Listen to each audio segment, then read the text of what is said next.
네, 메르스 사태가 전국을 강타하고 있는 가운데 보신 것처럼 잠재적 대권 주자들의 메르스 관련 행보 역시 주목받고 있습니다. 한편 새정치민주연합 혁신위원회 인선을 둘러싼 후폭풍이 거센데요. 관련 내용을 포함한 정치권 이슈를 두 분과 함께 짚어보겠습니다. 송승호 건국대 특임교수, 정현정 배재대 교수 나오셨습니다. 어서 오십시오. 네.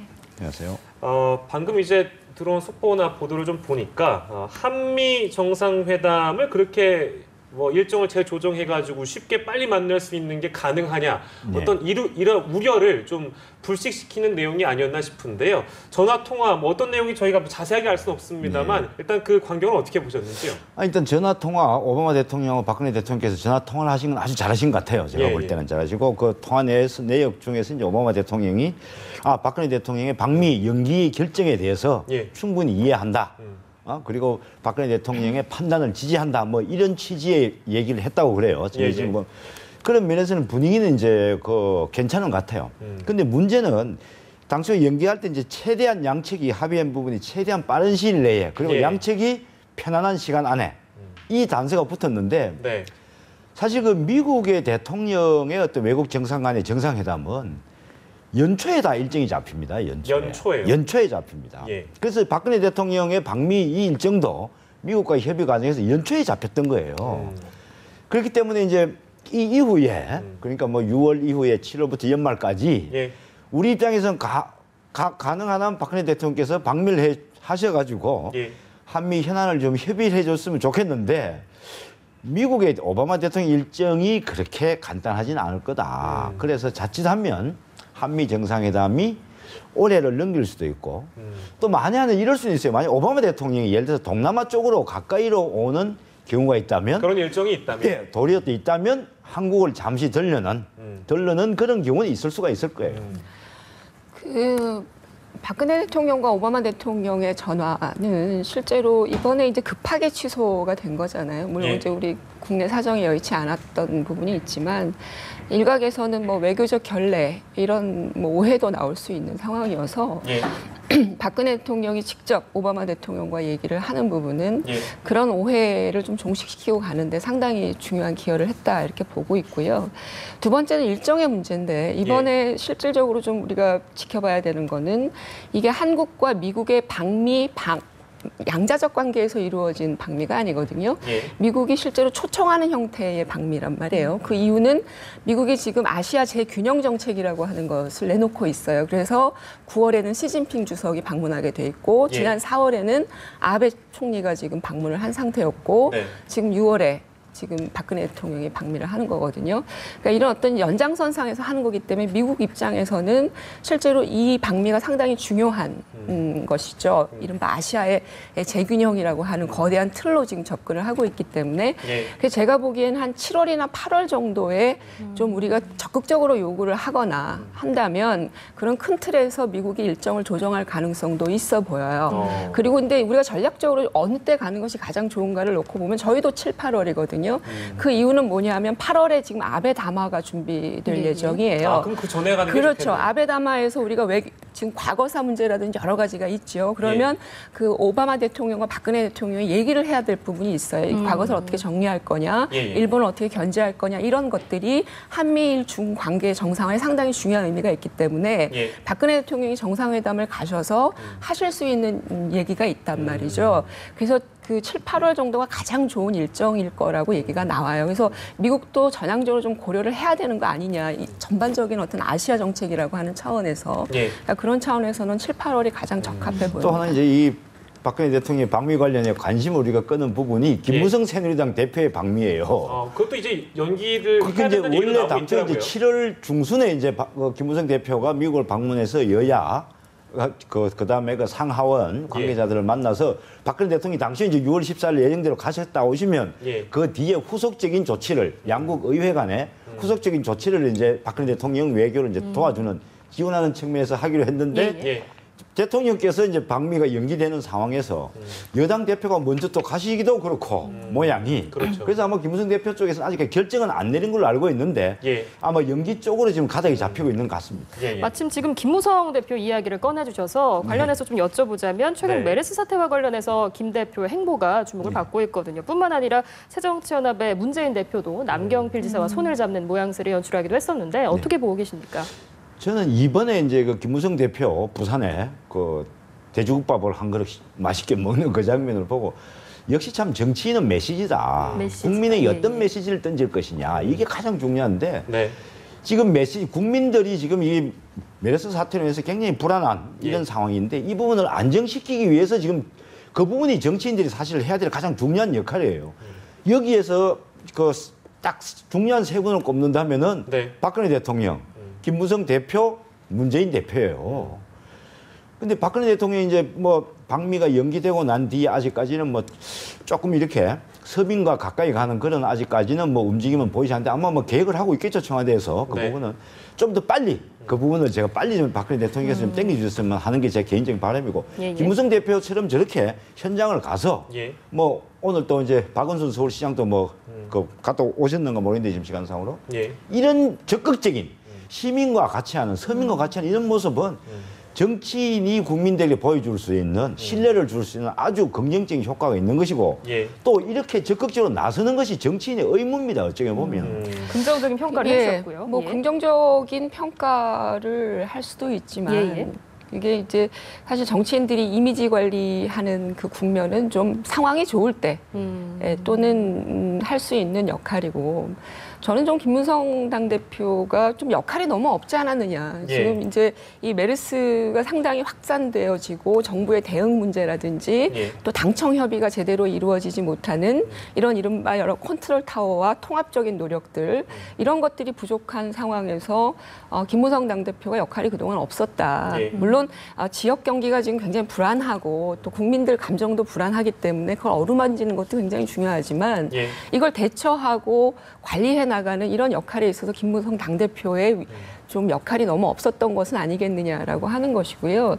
그런 차원에서는 박원순 뭐 시장 사실 뭐 여러 가지 질타 받지 않았습니까? 뭐 정치적인 네. 뭐 대응이다 뭐 이런 식의 어떤 고려들을 많이 받았지만 이렇게 정말로 어떤 대처가 필요할 때 네. 역할을 하는 이런 모습들이 정치인에게는 오히려 굉장히 정치적으로 좋은 점수를 줄 수 있는 것이기도 하거든요. 그래서 예. 그런 상황에 놓고 보면 김무성 당대표의 어떤 대응이 뭐 잘못됐다라는 차원을 떠나서 예. 좀 효과적이고 필요한 것이었느냐라고 예. 하는 측면에서는 좀 평가를 받아야 될 부분이 있다. 이렇게 보고 물론 있습니다. 그 제가 이제 얘기를 하려고 하는 부분은 이 비교 삼아서 얘기하는 건 아니고요.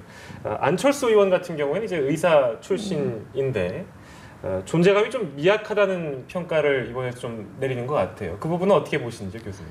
존재감이 뭐 그거 아니어도 너무 미약한 상황임에는 틀림이 그렇습니까? 없는 것 같습니다. 그리고 예. 뭐 그 사회적 기대가 있었겠죠. 의사 출신이었다라고 하는 건데 지금 우리가 메르스 지금은 좀 상황이 좀 나아질 거라고 기대하고 있지만 예. 그 상황이 안 좋은 상황들 우리가 좀 지켜본다고 하면 예.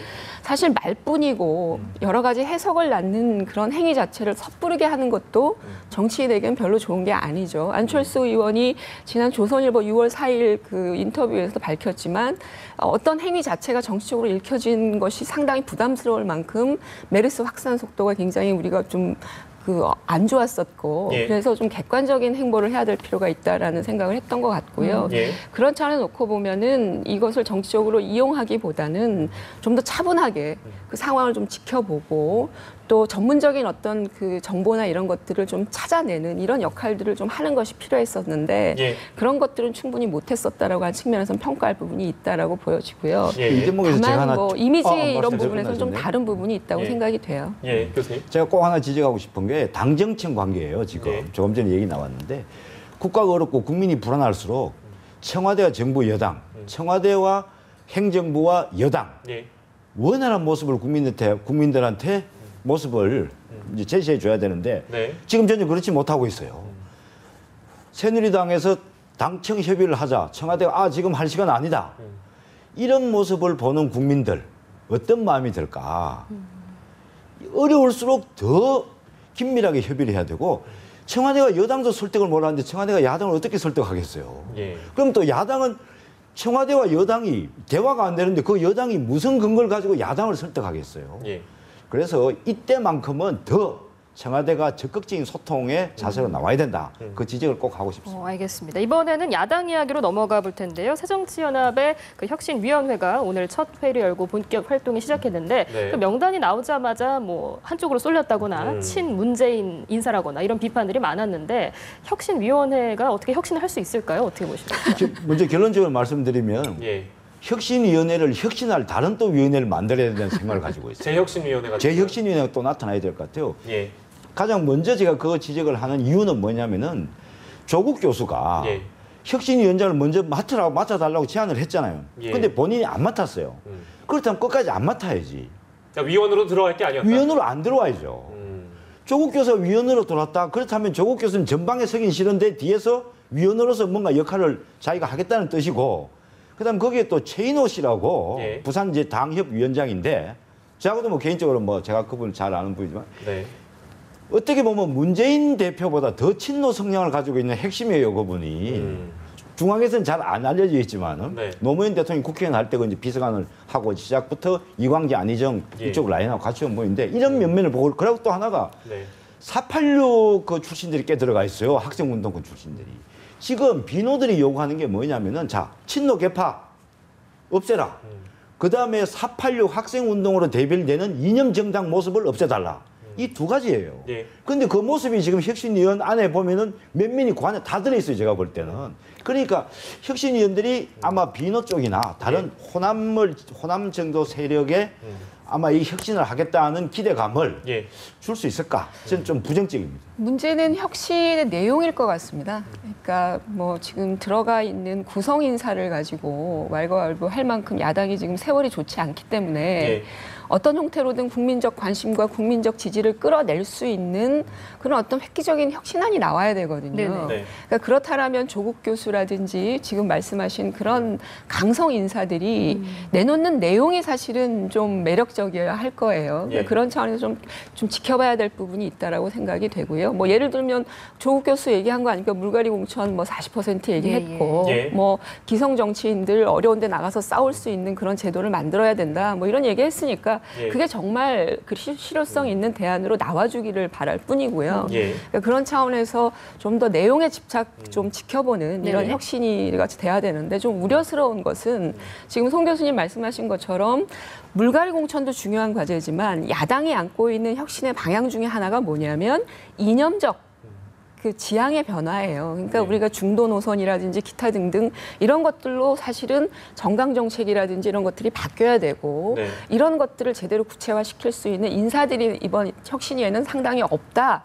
라는 평가거든요. 예. 그럼 새정치민주연합이 중도의 표심을 잡기 위한 이른바 기울어진 운동장을 제대로 세우기 위한 나름대로 혁신적 노력은 안 하겠다는 거냐, 이런 어떤 그런 또 그 비판이 나올 수 있거든요. 그렇죠. 그러니까 그런 부분을 좀 주안점을 삼아야 되고, 세 번째는 뭐냐면 기득권을 내려놓는 문제예요. 예. 김상곤 위원장도 기득권 내려놓는 얘기를 했지만 사실은 친노 인사라고 하는 부분에 대해서 사람들이 우려를 하는 건 뭐냐면 당대표도 사실 문재인 당대표고 예. 차기 대권도 사실은 친노 중심으로 갈 가능성이 높은 새정치민주연합이 예. 실제로 현재 기득권을 갖고 있는 친노 인사들, 문재인 당대표가 어떤 방식으로 자기 기득권을 내려놓고 갈 건가도 혁신안에 포함이 돼야 되거든요. 예. 이런 것들을 제대로 조국 교수나 기타 그 혁신위원들이 얘기할 수 있다면 저는 성공할 수 있다고 봐요. 그 위원들 개개인의 면모가 중요한 것이 아니라. 예, 예. 그래서 이 세 가지 부분에 좀 주안점을 둬서 내용으로 승부하는 그런 혁신위가 돼야 될 것 제가 같습니다. 짤막하게 네. 한 말씀 더 보태면, 예. 우리 교수님 말씀도 오르신데